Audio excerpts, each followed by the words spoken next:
runaantii waxyaabo fara badan oo filmaan lagu daawan jiray oo aan moodi jirnay inay wax khayaali ay yihiin weligaa ma ku fikirtay waxaas inay yihiin wax saxiix ah weligaaga ma ku fikirtay in canug ku dhashay magaciisa aad ka dhigto XA-12 kadibna dawladda ee ka diido ee ku dhahdo magacaan ma jiro ee bedel kadibna canugaas magaciisa aad ka dhigto XA-XII run ahaantii waa magac cajiib ah weligaa ma ku fikirtay in dayax gacmeed aad gadato adigoo shakhsi caadi ah ama saaruuq gantaal aad gadato adigoo dawlad ama xukuumad aadan ahayn weligaa ma ku fikirtay in shirkadaha gawaarida aad kula tartanto maalkaaga haddee dhacdana waad ku fashilmaysaa run ahaantii qofka aan maanta ka hadli doono ma qof run ah u jiraa mise qof khayaali ah ninkan aan ka hadlayno 2008 faqri ayuu ku dhawaa inuu faqiir noqdo 2012kiina lacagtiisu waxay gaartay $2 bilyan ah 2020kan markii la gaarayna $100 bilyan ayay gaartay lacagtiisa oo dollar ah wuxuuba ku dhow yahay inuu noqdo qofka adduunka ugu taajirsan dhanka qaalinimada lacagtiisa waa nin guuleystay waa nin fikradihiisa ku guuleystay magaciisana waxa la yiraahdaa Elon Musk wuxuu ku dhashay South Africa ayuu ku dhashay saaxiibo badan ma uusan lahayn kaligiisa ayuu noolaan jiray inta badan dadka ma soo dhexgali jirin asxaabtiisa aad bay u yaraayeen wuxuu ahaa qof akhriya buugaagta 12 jir markuu gaaray wuxuu soo alifay game la yiraahdo Blaster gamekaasna waxa uu iibiyay $500 ayaa looga iibsaday 17 jir markuu gaaray Canada ayuu imaaday soo u barto physics iyo economics macnaha inuu barto physics iyo dhaqaalaha wuxuuna ka bartay Mareykanka ayuuna ka bartay asagoo 17 jir ah ayaa wuxuu alifay u abuuray shirkad la yiraahdo Zip2 shirkadaasina malaayiin dollar ayay u goysay waxaa ka gadatay shirkadda la yiraahdo Compaq ee kombiyuutarada sameeyo waxayna ka siisay $340 milyan oo dollar ah 1999kii sanadka markay ahayd Elon Musk wuxuu aasaasay shirkad la yiraahdo X.com shirkadaasi waxay ka shaqeynaysay sarifka online-ka ah waxayna ku lamaaneed shirkad la yiraahdo PayPal 2002 PayPal waxa iibsatay shirkad la yiraahdo eBay oo ah shirkad online ah oo ganacsi online ah qabata shirkadaasina waxay ka siisay $1.4 bilyan oo dollar ah 2002 markii uu helay lacagtaasi $1.4 bilyan oo dollar ah wuxuu ku fikiray inuu aado Mars xidiga Mars inuu aado ayuu ku fikiray run ahaantii waa dareemi kartaa in la tago xidiga Mars ma aha arin sahlan diyaarad laguma aadi karo waxa lagu aadi karaa kaliya dayax gacmeed ama in gantaal la isticmaalo dad fara badan ayaa ku fikiray arintaasi oo iska dhaafay 70 sano ka hor arintaasi waa lagu guul dareystay Elon Musk markii la weydiiyay oo la yiri fikradan Mars in la aado maxaad ka rabtaa dad badan baa ku fashilmeene markaas wuxuu yiri bisha markii la tago yiri waxa laga helayaa dahab iyo platinum iyo helium 3 baa laga helaa anna waxaan rabaa uu yiri in Mars tago kadibna aan live soo galo aad i daawataan anigoo Mars ku abuurayo beero yar yar iyo caws yar yar aan ku abuuran rabaa kadibna halkaas live aan ka soo galo run ahaantii wuxuu ahaa nin hami leh wuu soo baxay haddaba gantaal ama dayax gacmeed daarabto waxaa in dawlad aad ka iibsato waay wuu soo baxay wuxuu yimid dalka Ruushka ayuu yimid asagoo wata $21 milyan oo dollar ah wuxuuna ka dalbaday dawladda Ruushka inay ka iibiyaan 3 saaruuq ama 3 gantaal dawladda Ruushka run ahaantii way ku jaajeestay way ku khosashay waxay dhahday adiga ma dawlad baa tahay maxaa sayeelaysaa gantaaladan aad buu la yaabeen wuu soo laabtay wuxuu yiri gantaaladii la ii soo diiday aniga naftirkeyga haddii gantaalo aan samaysto oo saaruuq aan samaysto oo aan ku duulo meesha aan ku aado meeqa igu kici kartaa hamigiisa meesha u maray fiiri waa la xisaabiyay waxa la yiri lacagta hadda aa heesato boqolkiiba 97 halkan ayay gelaysaa, boqolkiiba 3 lee kuu soo haraysa adiga. markaasuu wuxuu yidhi waa ogolahay. shaqadii la gudagalay 2002 sanadka markay ahayd wuxuu aasaasay shirkad la yiraahdo SpaceX. shirkadaasna waxay ka shaqeynaysay sameynta saaruukhda ama gantaalada sida loo sameeyo. wuu sameeyay 2005 wuxuu ku guuleystay saaruukh inuu sameeyo, kadibna uu diro. markuu dirayna wuu ku fashilmay, saaruukhii wuu soo dhacay, dib ayuu u soo laabtay. run ahaantii saaruukha ayaa soo dhacay, laakiin asaga riyadiisa ma aysan soo dhicin. riyadiisa iyo hamigiisa weli halkiisa ayay taagneed. 2008 run ahaantii Elon Musk waxay u ahayd sanad aad u adag, maxaa yeelay Falcon 1 waa gantaal asaga uu diray 3 jeer ayuu diray eena soo dhacday. wuu dadaalay, ma uusan fariisanin. sheekooyinkiisa ninkan waxaa laga faa'iidaysanayaa shayga la samaynayo haddii hal mar aad ku guuldaraysato inaadan ka niyad jabin oo aad guda gasho mar kale aad isku daydo. run ahaantii markii dambe wuxuu ku guulaystay 4 dayax gacmeed inuu diro, gantaalka asagoo wada 4 dayax gacmeed inuu diro. run ahaantii 6 sano oo shirkadan la yiraahdo asaga uu abuuray SpaceX 6 sano oo fashil oo guuldaro markay isdaba taalay.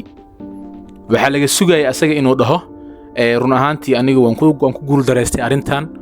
ma sameyn karo sida ay dhahday shirkadda Kessler Company oo ayadana gantaalada sameyn jirtay. markii dhowr gantaale ay sameysay ku fashilantay, asaga waxa laga sugayay sida shirkadaas oo kale inuu isdhiibo, laakiin ma uusan isdhiibin. wuxuu ku fikiray inuu sameeyo saaruukh ama gantaalkaasina kharash badan aanan ka gelin, rakhiis waxtarna leh. run ahaantii SpaceX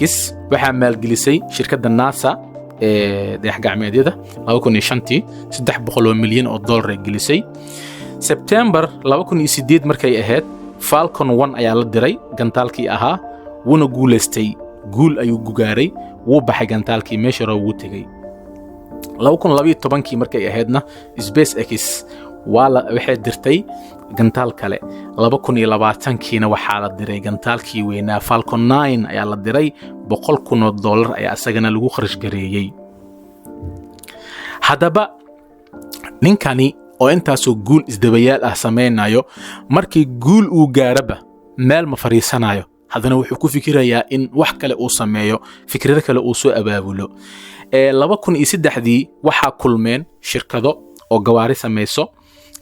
Tesla Motors. 2004 baabuurkii ugu horeeyay ay sameeyaan $100,000 la gadi jiray. shirkadii hoos u dhac baa laga dareemay, maxaa yeelay baabuurada ay sameynayeen waxay ahaayeen gawaari qaali 2008 markay ahayd Elon Musk ayaa shirkadii la wareegay, wuxuu ka noqday CEO ayuu ka noqday, almudiir tanfiidiya, macnaha wuxuu ka noqday qofka amarkiisa la qaadanayo oo maamulaha guud. shirkadii gacanta markuu ku dhigay Tesla, shaqaalihii 4 meel wuu eriyay, dib u haween ayuu ku sameeyay shirkadda. mar kale ayuu wuxuu sameeyay gaari la yiraahdo Model S, 75,000 baa la gaday. kii hore waxaa la gaday 100,000, qiimaha hoos u soo dhigay, gaari fiican uu sameeyay, shirkad dib haween buu u sameeyay, 75,000 baa la gaday. ka fiican kii hore, kana qurux badan, kan dhaqaale yar. 2009kii shirkadda Tesla waxaa soo wajahday dhaqaale xumo ayaa soo wajahday. markay soo wajahday $19 milyan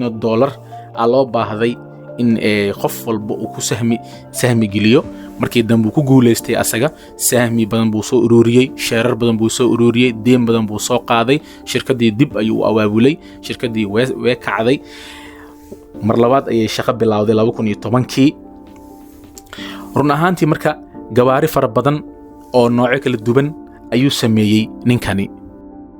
2012kii moodelo fara badan oo gawaari ayuu sameeyay, meelo fara badan oo shidaal laga gato oo electronic ayuu sameeyay. 2013kii markii la gaarana faa'iidadii la sugayay 10 sano kadib faa'iidadii la sugayay ayaa timid. 2014kii wuxuu bilaabay shirkaddan Tesla oo Elon Musk gacanta ku hayo in battery ay sameeyso, batterida electronic ay sameeyso oo ku waaweynka 2015kii wuxuu bilaabay inuu sameeyo solar oo shirkadaha iyo guryaha ay ku dartaan korontada. 2018kii shirkaddan dib kale ayay martay, marxalad kale adag ayay martay 2019 markii la gaaray shirkaddii Tesla Motors dhibaatadii way ka baxday waxay aliftay mar kale baabuur la yiraahdo Cybertruck oo aad u gadmay 2020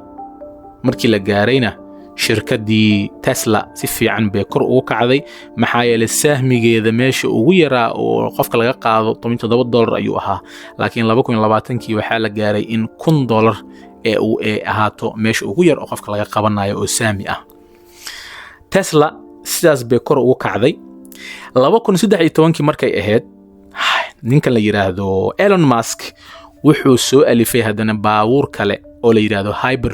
Hyperloop-kan waa gabaari oo speed ku shaqeeya waxay dhex marayaan wadada dhulka hoostiisa bay marayaan tubooyin loo diyaariyay bay dhex marayaan oo waaweyn ah oo kanaala ah saacadii waxay jarayaan 1200 kilomitir micnaheeda Abu Dhabi iyo Dubai ayuu wuxuu ku aadi karaa 12 daqiiqo halka markii bas ama la raaco oo hal saac iyo jajab ay kugu geynayaan marka raacdo Hyperloop-kan Dubai iyo Abu Dhabi baa lagu baroobay 12 daqiiqo baa lagu aadaayay waxay dhex marayeen dhulka hoostiisa 2016 wuxuu sameeyay shirkad la yiraahdo Boring Company waa shirkad ayadan ka shaqeynaysay wuxuu yiri magaalada ciriiri baa ka jira gaariga waxa laga yaabaa in jam uu galo sida jamka loogu badbaado awgeeda wuxuu u sameeyay meelo gaar ah baabuurka markuu jam dareemo meel buu taabanayaa dhulka hoostiisii buu wada ka sameeyay markuu baabuurka hoos u dego bahalka la koronta ku qabanayo kaasa speed ku wadaayo wuxuu ka sameeyay arintaasi Las Vegas waa magaalada Mareykanka ugu ciriiriga badan gawaarida wuu ku guuleystay wuxuu sameeyay hadana 2018 wuxuu sameeyay wax la yiraahdo Neuralink wuxuu leeyahay bani aadamka iyo robotka ayaan rabaa inaan isku xiro computerka iyo bani aadamka mana wuxuu yiri waxaan rabaa bani aadamkan oo sida xanuunsan oo kale oo maskaxda ka xanuunsan oo wax arki karin dhigaha wax ka maqli karin in lagu xiro chip ama qalab in lagu xiro maskaxdiisa oo maskaxdiisa dib u soo nooleyn karto 2020 wuxuu sameeyay GPT-3 wax la yiraahdo waa robot waa computer oo soo horfariisanaysa kaliya danta aad leedahay sheeganaysa asaa ku qoraayo warqadii ku qoraya marka waa nin ajaa'ibtiisa leh waxyaabo fara badan tijaabiyay ku guuleystay ilaa ay haddana waxa laga sugayaa inuu aado Mars wuxuu yiri waxay qaadan kartaa 40 sano ilaa 100 sano wuxuu yiri arintaasi waa ku guuleysan doona anaga waa nin hantiilo ah lacagtiisa waxay ku dhowdahay inuu noqdo ninka ugu taajirsan adduunka saas ay taana wuxuu go'aan ku qaatay hadda maalkiisa inuu iska gado hantidiisa inuu iska bixiyo wuxuu yiri wax in la lahaado lacag in la lahaado culays bay ugu tahay oo aniga waxaan rabaa uu yiri fikrado inaan keeno ma ahay lacag inaan ururiyo kaligeeda dan iguma jirto run ahaantii waa nin cajiib leh ninka la yiraahdo Elon Musk caadi ma ah haddaad ka heshay muuqaalkan fadlan la sii wadaag asxaabtaada waad ku mahadsantahay daawashada assalaamu calaykum waraxmatullaahi wabarakaatuh